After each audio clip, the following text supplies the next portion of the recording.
Hello friends, नमस्कार दोस्तों। अभी जैसे मैंने थोड़े दिन पहले एक वीडियो भी डाला था और जिसमें मैंने बोला था करोड़पति कैसे बन सकते हो, पर एक्चुअली वो महाकुंभ के ऊपर। तो उसी से ही अगले रिलेटेड कुछ बात थी दिमाग में, मैंने कहा चलो उसके लिए भी बात करता हूँ आप लोगों से, शायद किसी के दिमाग के ढक्कन खुल जाए। तो कभी आपने देखा है कि ये जितने भी तरह के नहान है, ये जो होता है ना कि ये वाला स्नान कर लो, वो वाला स्नान कर लो, इसको नहान बोलते हैं ना, गंगा नहान, ये स्नान वो स्नान। तो ये किस लिए होते हैं? इसके दो तीन कारण होते हैं।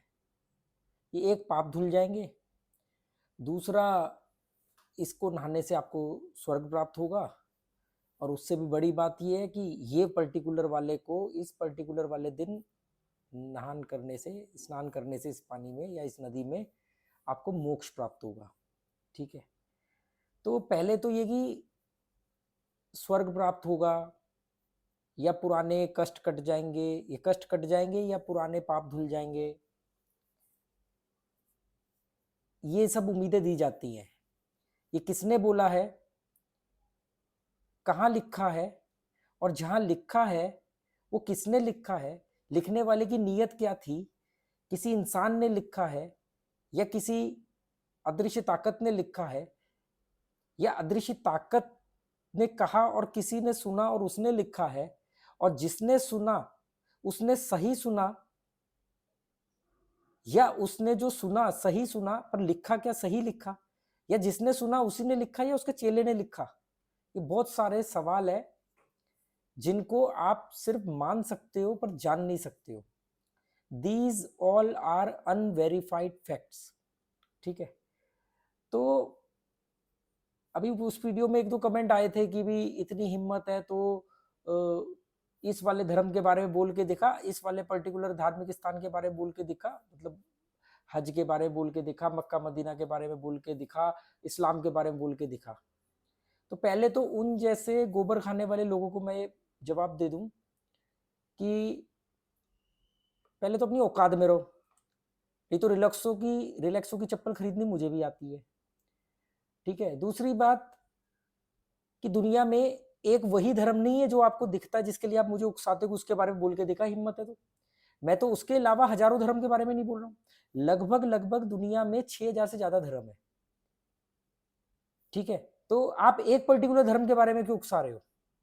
मैंने तो पारसी धर्म के बारे में भी नहीं ज्यादा बोला, मैंने तो बौद्ध के बारे में भी नहीं बोला, मैंने तो ईसाई धर्म के बारे में नहीं बोला। मैं धर्म के बारे में बोल रहा हूँ। तो आप बोलोगे धर्म के बारे में बोल रहा है तो ये ज्यादातर सनातन धर्म के बारे में क्यों बोलता है? ये तो भाई महाकुंभ यहाँ चल रहा है ना, पहली बात। दूसरी बात, दुनिया में सबसे महंगे धर्मों में आता है सनातन धर्म। महंगे धर्म से मतलब क्या है? जिस धर्म को मेंटेन करने में आपके सबसे ज्यादा पैसे खर्च होते हो। अगर गोबर खाने से कभी फुर्सत मिल जाए तो आपको मालूम पड़ेगा कि आपकी साल भर की कमाई का 20% से ज्यादा तो आपको धर्म और धार्मिक त्योहार, धार्मिक अनुष्ठान मेंटेन करने में खर्च हो जाता है। अगर ट्यूबलाइट जलाओ तो। ठीक है। अपने दिमाग की ट्यूबलाइट जलाओ तो आपको मालूम पड़ेगा। फिर बात ये कि मैं इसके बारे में भी क्यों बोल रहा हूँ जब उनके बारे में कम बोल रहा हूँ। तो भाई मेरी उम्र 45 साल है। ठीक है। और बचपन से लेके अब तक, जब जब तक भी मैं समाज के बीच में रह रहा था या पारिवारिक तरीके से रह रहा था, मान लेते हैं कि 30 साल तक या 35 साल तक, तो मैंने 30 या 35 दिवाली मनाई है। मैंने ईद नहीं मनाई, मैंने होली मनाई है, मैंने नवरात्रे रखे हैं और देखे हैं, मैंने रोजे नहीं रखे।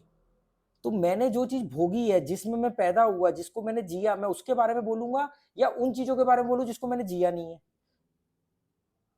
अगर यहां पर कोई राकेश बोल रहा है, अगर सनातन धर्म में कोई राकेश बोल रहा है सनातन धर्म की खामियों के बारे में या बेवकूफियत के बारे में, तो वहां पर भी कोई रहमान बोल रहा होगा, है ना?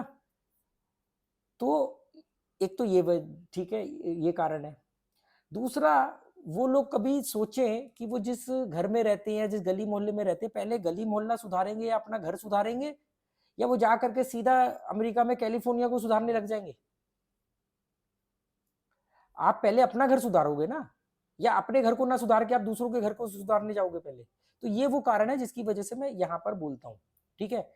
और बाकी सभी धर्मों के बारे में मेरी एक ही राय है कि जब इन धर्मों का चलन शुरू हुआ, हर धर्म अलग अलग दौर में शुरू हुए, कोई 2500 साल पहले शुरू हुआ, कोई 2000 साल पहले शुरू हुआ, कोई 1400 साल पहले शुरू हुआ, कोई 4000 साल पहले शुरू हुआ, और कुछ तो ऐसे है जो दावा करते हैं कि हमारा तो हजारों करोड़ों साल पुराना है। ठीक है, जब भी इनकी शुरुआत हुई तो एक अच्छी नीयत के साथ हुई थी, बाद में धूर्त लोगों ने इसको टेक ओवर कर लिया, क्योंकि इससे लोगों को कंट्रोल करने की पावर मिलती है। ठीक है, धर्मगुरु बोलेगा कि ये सरकार बहुत अच्छी है, तो सारे के सारे बेवकूफ चले जाएंगे वोट डालने, तो फिर इसका राजनीतिकरण भी हो गया। साफ साफ दिख रहा है, साफ साफ दिख रहा है, बहुत क्लियर दिख रहा है। देखना नहीं चाहते तो वो अलग बात है। तो ये वो कुछ कारण है जिनकी वजह से मैं सनातन धर्म के बारे में ज्यादा बात करता हूँ, क्योंकि मैं उस धर्म के अंदर पैदा हुआ, मैंने उस धर्म को बहुत नजदीक से देखा है, उसके दिन त्योहार मनाए हैं, उनके दिन त्योहारों को मनाते हुए देखा है, उनका विरोध किया, उनकी खामियों के बारे में मुझे पता है। ठीक है, और जो लोग नवरात्रों में आलू खाते हैं ना, तो उनको मालूम होगा कि नवरात्रे तो बहुत पहले से हैं, पर आलू तो हिंदुस्तान का में उगा ही नहीं था, आलू तो बाहर से आया था। आई थिंक नॉर्थ अमेरिका या साउथ अमेरिका से आया था, पोर्चुगीज लेके आए थे। तो उससे पहले क्या नवरात्रि में घास खाते थे? तो ये सब ड्रामेबाजियां जो है ना, इसके बारे में जब अब सवाल है कि मैं क्यों बोलता हूँ, तो भाई जो मानते हैं, जो लोग धार्मिक लोग हैं, जो लोग थोड़े बीमार हैं और धार्मिक लोग हैं, मानसिक बीमार है, वो जब अपने धर्म के डंके बजा सकते हैं, उनको हक है अपने धर्म के बारे में बड़ाई करने का और उसका प्रचार करने का, और अपने अपने धर्म के गुरुओं का या उनके देवताओं का नाम लेने का और गाड़ियों पे लिखने का, उसका प्रचार करने का, प्रमोशन करने का। तो मुझे भी उतना ही हक है अपने विचारों को आगे रखने का, किसी का बाप नहीं रोक सकता। आप माथे पे बंदूक लगा के रोकोगे तब शायद मेरे को रुकना पड़ जाए। ये सोशल मीडिया के कीड़े बनने से नहीं मैं रुकने वाला। यहाँ पर कोई लिखेगा और मुझे धमकी देगा कि भी हम आरएसएस को मेल करेंगे, हम योगी आदित्यनाथ को मेल करेंगे, तो ये तो आप लोग खुद साबित कर रहे हो कि फिर ये लोग क्या गुंडे हैं कि जिनको आप मेल करोगे और जो आ जाएंगे लठ लेकर के? समझे, ये तो आप खुद बोल रहे हो। अब आती बात कि मोक्ष की, कि मान लेते मोक्ष है क्या। मोक्ष की डेफिनेशन ये है, जो कहा जाता है कि हम पैदा होते हैं, फिर हम कर्म करते हैं, कुछ हमारे संचित कर्म होते हैं, पिछले पिछले जो अभी हम कर्म करते हैं वो संचित होते हैं, जुड़ते हैं, कुछ हमारे पिछले कर्म होते हैं, फिर उनका प्रारब्ध होता है कि हम किस योनि में जन्म ले रहे हैं, क्या कर्म कर रहे हैं। क्रियमान, संचित और प्रारब्ध, कि हम जो कर्म करते हैं वो संचित होते हैं, फिर उनका प्रारब्ध हमें मिलता है, ये कहा जाता है as a astrology, as a mythology या धर्म, जो भी आप समझो। तो फिर उसके बाद डिसाइड होता है, कहीं पर कोई बैठा हुआ है, वो पहले तो गुप्ता जी सब लिखते रहते हैं, है ना, गुप्ता जी इतने वेल्ले हैं कि हर एक के बारे में लिख रहे हैं। अब मुझे समझ में नहीं आता, गुप्ता जी से मेरा मतलब चित्रगुप्त से है, कि वो भाई साहब जब लिख रहे हैं तो उनका कुछ एग्रीमेंट है, कॉन्ट्रैक्ट है कि सिर्फ इंडिया के बारे के ही लोगों के बारे में लिखना है, या जो जॉन अमेरिका में पैदा हुआ है या जो पीटर कॉल जो इंग्लैंड में पैदा हुआ है उसके बारे में गुप्ता जी नहीं लिखेंगे, कोई और लिख रहा होगा। तो ये भी सवाल उठता है कि दुनिया में 8 अरब की आबादी है, 8 अरब से ज़्यादा की आबादी है, 200 के करीब लगभग देश है, तो ये सबको ही वो लिखते हैं या सबका अलग अलग कॉन्ट्रैक्ट है?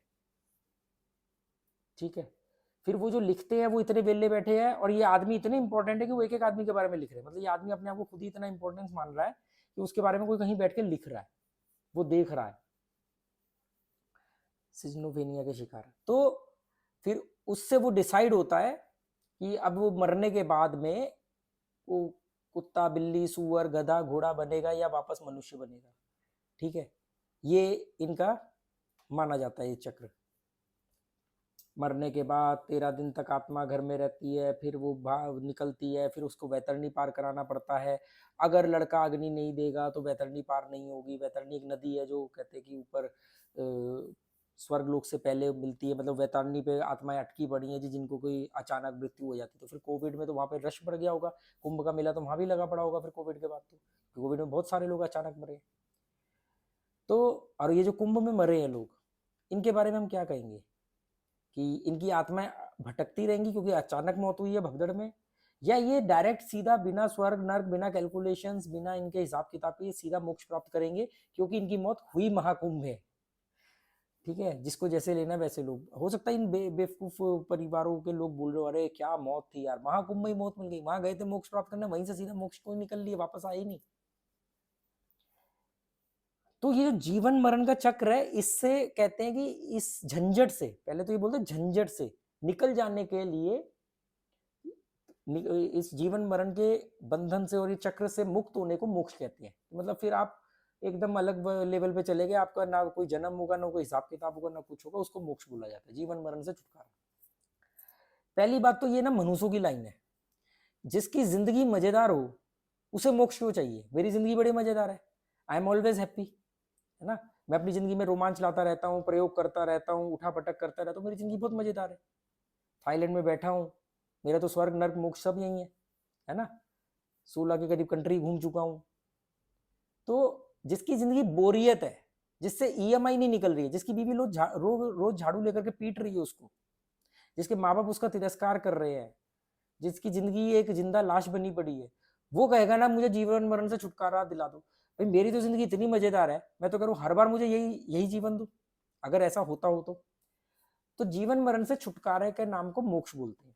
अब सवाल ये उठता है कि मोक्ष तो बॉस मरने के बाद मिलेगा। ऐसा तो है नहीं कि आपने आज कुंभ नहा लिया या कोई गंगा स्नान कर लिया या कोई स्नान कर लिया तो आपको एक सर्टिफिकेट जारी हो जाएगा। जैसे आप माउंट एवरेस्ट चढ़ के आते हो तो आपको एक सर्टिफिकेट जारी होता है कि इसने ये चीज़ करी है, या आप जब स्कूल में पढ़ाई करते हो यूनिवर्सिटी वगैरह में, तो आपको एक सर्टिफिकेट इशू होता है, एक डिग्री इशू होती है कि आपने ये पढ़ाई करी है और आप अब कैपेबल हो उस पढ़ाई के बारे में। पर ये जो इस तरह की जो चीज़ें हैं, इसमें कोई सर्टिफिकेट तो मिलता नहीं है कि अब आपको पक्का डेफिनेटली मोक्ष ही मिलेगा, आपका मानना है कि मिलेगा। तो हम ये मान ले कि आपके बाप दादाओं ने जो कुंभ नहाए होंगे या जो भी इस तरह के स्नान किए होंगे वो सबको मोक्ष प्राप्त हो गया, ये मान लेना चाहिए हमें। और अगर मोक्ष प्राप्त हो गया है तो फिर श्राद्ध क्या अपने बाप का कर रहे हो? और मतलब एक तरफ से भाई जिसका मोक्ष प्राप्त हो गया उसको हटाओ, फिर तो पता ही नहीं है। मेन टेक्निकल पॉइंट ये कि पता ही नहीं है, मानना है केवल। तो मतलब हम ये मान ले कि आज तक जितने भी करोड़ों लोगों ने कुंभ या महाकुंभ नहाए होंगे या इस तरह की जो भी चीजें करी होंगी खास दिन, तो वो सब मोक्ष चले गए होंगे। इनको इतना समझ में नहीं आ रहा कि कुछ अक्लमंद लोगों ने अपने वंशजों को हमेशा प्रिविलेज देने के लिए इस तरह की कहानियां गढ़ी। ब्राह्मण क्षत्रिय वैश्य शूद्र। ब्राह्मण ने कहा कि शूद्र ये काम करेगा, वैश्य जो है पैसा कमाएगा और वो शूद्र को पैसे देगा और थोड़ा सा पैसा वो टैक्स के रूप में देगा, जिससे कि वो क्षत्रियों को जाएगा जो रक्षा करेंगे। और कौन क्या करेगा और किसको क्या मिलेगा ये हम डिसाइड करेंगे, और ये डिसाइड करने वाले ब्राह्मण होंगे। तो इस देश का बेड़ा गर्क किया ही ब्राह्मणों ने है। मैं किस्मत को मानता नहीं, वरना मैं कहता कि बदकिस्मती से मैं ब्राह्मण कुल में पैदा हुआ, ठीक है। क्योंकि ब्राह्मण बनने के लिए या ब्राह्मण कुल में पैदा होने के लिए मैंने कोई एग्जाम तो पास किया नहीं था, मुझे थोड़ी पता था। तो मैं इस बात पे कैसे गर्व करूं? ब्राह्मण का काम होता है, जो कर्तव्य होता है ब्राह्मण का, ब्राह्मण की जो कैटेगरी डिफाइन की गई है एज ए कर्तव्य, वो ये है सीखना और सिखाना। तो इस हिसाब से दुनिया का हर वो व्यक्ति ब्राह्मण कैटेगरी में आता है, जो पहले सीखता है और फिर सिखाता है बाद में लोगों को। वो चाहे मुसलमान हो, ईसाई हो, शूद्र हो, वैश्य हो, कोई भी हो, जो भी सीखता है और सिखाता है वो तो ब्राह्मण हो गया, है ना। पर इन्होंने ऐसा नहीं बोला, इन्होंने कहा जन्म के आधारित, जाति के आधारित हम डिसाइड करेंगे, कर्म के आधारित नहीं डिसाइड करेंगे। अगर कर्म के हिसाब से जाओगे तो जितने भी शूद्र है, जो टीचर है, वो सब ब्राह्मण होने चाहिए। और मोक्ष तो मरने के बाद मिलेगा। कैसे पता करोगे कि जिन्होंने नहाया था उनको मोक्ष मिला कि नहीं मिला? जब हम कोई इन्वेस्टमेंट करने जाते हैं तो हम पता करते हैं कि उसका 3 साल का रिकॉर्ड कितना है, 5 साल का कितना है, कितने लोगों को उसने पैसा दिया, इतना रिटर्न दिया, बहुत सारी चीजें चेक करते हैं। आप ये सब चीजें कर रहे हो, ये तो पता करो कि मोक्ष मिला है कि नहीं मिला है जिन लोगों ने किया है, और हमें भी मिलेगा कि नहीं मिलेगा। बिना मतलब कर्जे लेके, उधार पकड़ के, पेट्रोल डलवा डलवा के गाड़ी में कैसे भी करके वहां पहुंच रहे हैं, कुत्ते बिल्लियों की तरह लड़ जड़ करके जाके नहा रहे हैं। क्योंकि मैंने इस तरह की बेवकूफ़ियाँ बहुत की हैं। मेहंदीपुर बालाजी जाता था, हर महीने जाता था, और बाद में वो जी जल के छींटे, आरती के बाद जल के छींटे मारे जाते हैं बालाजी के, उस छींटे के लिए हर शाम और हर सुबह 2 टाइम आरती होती, सुबह शाम। हर बार भगदड़ मस्ती है, लड़ाइयाँ होती हैं, मार कुटाई, गालियाँ गलौच होते हैं, किसी की चप्पल टूट गई, कहीं बच्चा गिर गया। मैंने ये जिंदगी जी है, मैं आज आराम से अपनी जिंदगी जी रहा हूँ। मानने वाले आज भी वहां पर अपनी जूते चप्पलें खो रहे हैं, और वो पानी एक लोटा ही निकलता है। फिर वो क्या देखते हैं, जब खत्म हो रहा है तो फिर वो जाके उसको ड्रम में डालते हैं, ड्रम में पहले से पानी भरा होता है, और फिर वो सबको बांटते रहते हैं जब तक उनका मन करता है। तो बॉस, मोक्ष तो मरने के बाद मिलेगा, मान भी लेते हैं, पर पता कैसे करोगे मिला कि नहीं मिला? क्योंकि आपकी दादी नानी दादा नाना किसी ने, बहुत सारे लोगों ने तो इस तरह के स्नान किए होंगे, किसी खास मौके पे भी किए होंगे। तो ये वेरीफाई तो करो कि वो किस हाल में है। कुत्ता बिल्ली सुअर बन के कहीं घूम रहे हैं, या सच में मोक्ष लेकर के मजे कर रहे हैं, या स्वर्ग में टहल रहे हैं, पता तो कर लो। कमाल की बात है कि आप पता ही नहीं कर सकते, किसी का बाप भी पता नहीं कर सकता। इट्स ए डिप्लोमेटिक फैक्ट्स, ये डिप्लोमेटिक है। आप में से कोई भी खड़ा होकर ये कह सकता है अच्छा तो तू ये बता दे कि वो वहां नहीं है। अगर मैं बोलूं कि उनको मोक्ष मिल गया या वो स्वर्ग में है, कैसे पता करोगे? तो कहेंगे तुम साबित कर दो कि वो स्वर्ग में नहीं है। ये ऐसे चलेगा।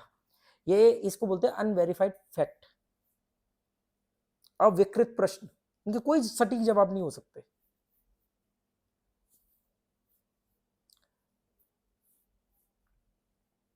मैंने बहुत सारे लोगों को मैंने नहीं, मतलब उन लोगों ने मुझसे कुछ चीजें समझ के अपने नाम के आगे से सरनेम हटाए हैं। क्योंकि आप उस सरनेम पर ऐसे गर्व कर रहे हो, ऐसे इतरा रहे हो जैसे कि पता नहीं उसके लिए 3 साल की पढ़ाई करके एग्जाम पास करके वो सरनेम हासिल किया था। बहुत सारे लोगों ने धर्म को मानना बंद किया है, और उन्होंने धर्म को मानना बंद किया है। कौन से वाले धर्म को? ये कर्म कांड और ड्रामेबाजी वाले धर्म को। पर इसके बाद वो और अच्छे बन गए, क्योंकि अब वो इंसानियत के धर्म को मानते हैं। धर्म की आड़ में तो हर चीज हो रही है। धर्म की आड़ में नेताओं को जिताया जा रहा है। धर्म गुरु जो जेल में बंद है उनको पैरोल दी जाती है इलेक्शन से जस्ट पहले, क्योंकि इलेक्शन से पहले पैरोल मिलेगी तो कुछ तो अंधे बेवकूफ लोग आज भी फॉलोवर हैं, तो वो फिर वहीं वोट देंगे जहां उनका इशारा होगा। ये हो रहा है, और ये साफ साफ दिख रहा है। बस जो पकड़ा गया वो चोर है, जो बच गया वो सियाना है। तो जो धर्म गुरु अभी तक पकड़े नहीं गए हैं वो सियाने हैं, जो पकड़े गए हैं वो चोर है, और जो पकड़े गए हैं वो भी बाहर आके क्लीन चिट ले लेंगे। मुझे उन लोगों से कोई नाराजगी नहीं है, वो तो अपने उनके पास आईक्यू लेवल है, वो उसका इस्तेमाल कर रहे हैं। चक्कर तो उनकी वजह से देश बर्बाद नहीं हो रहा है, उनके लाखों करोड़ों करोड़ों जो फॉलोअर है उनकी वजह से देश बर्बाद हो रहा है। और मुझे चिंता अपने देश की है, ये देश जाएगा कहां? लोग विज्ञान की तरफ जा रहे हैं, लोग दूसरे देश जो है वो पता नहीं क्या क्या कर रहे हैं। हमारे यहाँ पर 45 करोड़ लोग नहाने जा रहे हैं, 45 से 50 करोड़ लोग नहाने जा रहे हैं। इसके बारे में बोल के बताओ, उसके बारे में बोल के बताओ। अगर इन लोगों को अकल हो ना, इसको बोलते हैं फैलेसी। कि अगर मैं बोलूँ कि ये चीज गलत है, तो वो ये नहीं बोल रहे कि ये गलत है, नहीं नहीं तू गलत बोल रहा है, ये गलत नहीं है सही है, वो ये नहीं बोल रहे। अच्छा ये गलत है, उसके बारे में बोल के बता ये गलत है, वो गलत है कि नहीं है। इसको बोलते हैं फैलेसी। ये साइकोलॉजी में एक टर्म होती है फैलेसी। कि अगर मैं ये कह रहा हूँ कि ये रिमोट आज बहुत महंगा हो गया है, अगर मैं ये बोलता हूँ इंडिया में कि आज की डेट में यार महंगाई बहुत बढ़ गई, रिमोट बहुत महंगा हो गया है। अच्छा तब तू कहाँ था जब वो महंगा हुआ था? उस टाइम पे वो महंगा हुआ था। अरे ये बोलो कि ये महंगा नहीं है या ये महंगा है, वो आपको लेके जाएंगे सीधा दूसरे दौर में, दूसरे टॉपिक पर। तो ये फैलेसी खेलते हैं क्योंकि इनके पास जवाब नहीं होते हैं। अब गोबर खाएंगे च्यवनप्राश की जगह पे तो फिर यही हाल होगा ना। दूध से महंगा तो पेशाब बिक रहा है। सोचो आप, जिस देश में दूध से महंगा पेशाब बिके और पेशाब लोग पिए, अपने सिर पे डालें,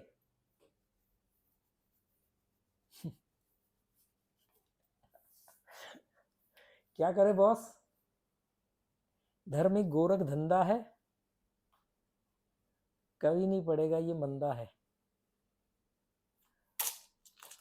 धर्म एक गोरख धंधा है।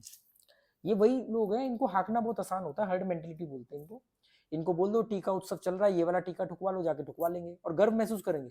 कमाल की बात है कि ये जितनी बार मूर्ख बनेंगे, जितनी बार इनका कटेगा, ये उतनी बार प्राउड फील करते हैं। बेवकूफ बन गए ये प्रॉब्लम नहीं है, बेवकूफ मैं भी बन सकता हूँ, कभी ना कभी कोई मुझे बेवकूफ बना जाएगा। बात ये कि मैं अपनी बेवकूफ बनने के बाद में मैं रिग्रेट करता हूँ या मैं उसको प्राउड करता हूँ। तो ये प्राउड करते हैं बेवकूफ बनने के बाद, वोट डालने के बाद इनको गर्व का एहसास होता है कि इन्होंने देश की उपलब्धि में एक कदम आगे बढ़ाया है। इन्हें धार्मिक यात्रा करके गर्व महसूस होता है। इन्हें टीका लगवा करके गर्व महसूस होता है, इन्हें थाली चम्मच बजा करके गर्व महसूस होता है। वोट डाल के, मैं वोट नहीं डालता, जब तक नहीं डालूंगा जब तक वोट ना डालना अपराध ना हो जाए। नैतिकता के आधार पे आप जितना मर्जी मोटिवेट कर लो, मैं नहीं वोट डालने वाला, क्योंकि वोट की कोई अहमियत ही नहीं है। वोट की कोई अहमियत ही नहीं है। जिस पार्टी को हिंदुस्तान के अंदर अगर 25-30% वोट मिल जाए, वो पार्टी बहुमत से राज करती है। मतलब ये कि अगर किसी पार्टी को, किसी भी पार्टी को अगर 30% वोट मिलते हैं, 30% जनता चुनती है, इसका मतलब क्या है कि जिसको 70% ने नहीं चुना, इसका दूसरा मतलब तो ये कि 70% ने जिसको नहीं चुना, वो पूरे के पूरे 100% पर राज करेगा। कहां है डेमोक्रेसी? दिखती है डेमोक्रेसी, पर है थोड़ी, क्योंकि एक दिन पहले शराब और 500 रुपए में वोट बिकता है, जाति के नाम पर वोट बिकता है, धर्म के नाम पर वोट बिकता है, पैसों में वोट बिकता है, धर्म गुरु के कहने पर वोट बिकता है, फोकट के नाम पर वोट बिकता है। ये फ्री कर देंगे, वो फ्री कर देंगे। अरे स्किल दो ना उनको, फ्री की जरूरत क्या है? क्योंकि ये चाहते हैं कि वो निकम्मे निठल्ले बने रहे और हर बार लाल टपकाते रहे और ये हड्डियां फेंकते रहे। और इसमें बहुत बड़ा रोल धर्म का है। आजकल तो पूरी हिंदुस्तान की राजनीति धर्म के आधार पर टिकी हुई है। एक ने बोला था कि, एक ने मेरे को कमेंट किया था उस वीडियो में, तो ये सचिन तेंदुलकर, अनिल अंबानी, ये मुकेश अंबानी, अनिल अंबानी और पता नहीं 2-4 बड़े बड़े सेलिब्रिटीज के नाम लिख दिए। अगर वो आदमी ये वीडियो देख रहा हो तो उसको जवाब दे रहा हूं मैं कि ये सब पागल है, ये सब बेवकूफ, इनको नहीं पता। अरे उनको पता है कि ये बेवकूफी है, वो तो इसलिए कर रहे हैं ताकि आप तक लोगों को बेवकूफ बना सके। अगर वो ये कर रहे हैं इसलिए सही है, तो फिर तो उनमें से कुछ लोग तो गुटखा भी बेच रहे हैं, तो गुटखा सही हो जाएगा। उसमें से बहुत सारे लोग ऑनलाइन गैम्बलिंग गेम ऐप की ऐड कर रहे हैं, तो फिर वो सही हो जाएगा। जब वो उनका गलत हो सकता है, तो गंगा नहाना कैसे गलत नहीं हो सकता? और ये जितने कर रहे हैं ना मोक्ष और पवित्र पानी, इसको साइंटिफिक रीजन तो औषधियों का पानी, तो एक काम करो, एक 10 लीटर की गैलन भर के घर ले जाना और 3 दिन वही पीना। ना डॉक्टर के पास लग जाना पड़ जाए ना तो कह देना, वो 2-4 बूंद मुंह में डालने से पवित्र नहीं होने वाले। गिलास भर भर के पानी पियो, ये वाला जिसको आप पवित्र मान रहे हो ना, 3 दिन बाद जुलाब लगे हो तो कह देना।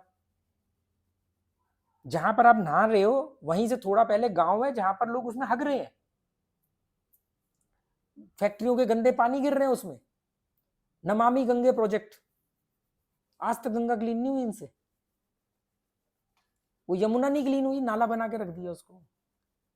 धर्म के नाम पर छठ पर लोग आ जाते हैं, सारे वहां पर बिहारी इकट्ठा हो जाते हैं छठ के लिए, उतने के लिए वोट बैंक के चक्कर में उतना एरिया साफ कर दिया जाता है, घाट बना दिया जाता है। फिर वो दुर्गा पूजा वाले आ जाते हैं बंगाली, फिर उनके लिए उतना एरिया क्लीन कर दिया जाता है। बस उनको मालूम है मूर्ख लोग हैं, लेबर क्लास के लोग हैं, स्लेव मेंटेलिटी के लोग हैं। एक बोतल दारू में इनका वोट मिल जाएगा, पायरेटेड मूवी देख करके खुश रहते हैं। नेट पैक सस्ता कर दो, क्यों हिंदुस्तान में नेट पैक सस्ता किया? लगे रहे इसी में, गेम खेलते रहे, रील देखते रहे, शॉर्ट वीडियो देखते रहे, पड़े रहेंगे, टुकड़ों पे पलते रहेंगे। चलो पल्ले पड़े तो ठीक है, और नहीं तो दफा हो जाओ, भाड़ में जाओ, गटर में गिरो, खूब पियो पेशाब, खूब खाओ गोबर, सेहत बनाओ, और नहीं तो 2 गाली देके दफा हो जाना।